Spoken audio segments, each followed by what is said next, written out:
Often in relationships, there's one partner who's a little bit more of a distancer, wanting to be with their partner, yet finding their presence sometimes quite overwhelming. Here's what it can look like and why. My name is Tim Monroy and welcome back to my channel. I'm a counseling psychologist during my doctoral training and I make videos about relationships, communication and sex. And in today's video, we'll be talking about the distancer in relationships. For my introduction to attachment style, be sure to check out this video on top of the screen. So as a quick refresher, attachment styles are internal maps that we've developed on how to have interpersonal relationships with other people.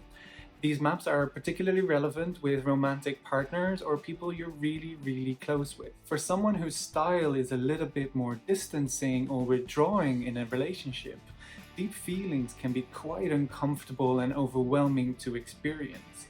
It's often unlikely that they share their experience or their secrets or feelings with their friends or with their partner. And when asked to share their feelings or be vulnerable, they may often find that quite demanding and overwhelming to hear. So internally, where the pursuer tends to be quite critical and self-blaming of themselves, a distancer tends to be a little bit less aware of this because those feelings or thoughts can be suppressed. Still, feelings or thoughts they may have are still in the context of someone is demanding too much from me, or I'm better off without them, or I have to choose myself and not be vulnerable with other people. And they may imagine their past relationships or their partner as ideal when they're away, but when they are with their partner, they find it quite overwhelming and demanding to be vulnerable or to communicate or be intimate with this person. They may also experience thoughts or feelings around not being too involved with their romantic partner, because if I do, I get hurt.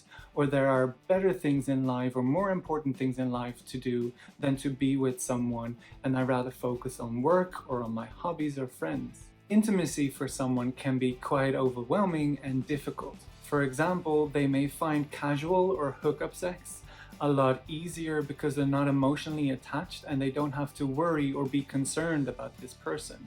So as a relationship develops, someone may find it increasingly difficult to have sexual intercourse with this romantic partner, and thus they may find themselves withdrawing or removing from the situation rather than engaging in this intimacy. So this often comes from a place of having learned not to express feelings at all.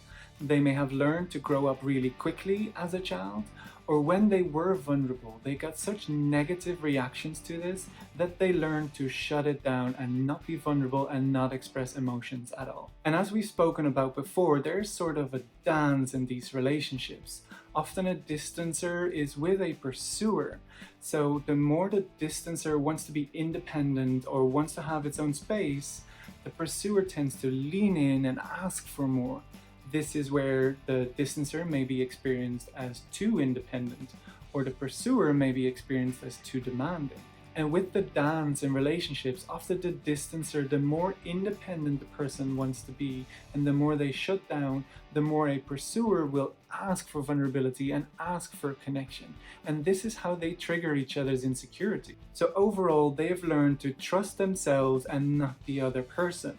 They may be quite good at spotting the flaws in the other partner or in the relationship, which may reaffirm their image of not being vulnerable and not trusting others. Thank you so much for watching. Be sure to check out my other videos on attachment styles and how this works in relationships. And be sure to subscribe to the channel to stay tuned for more videos like this.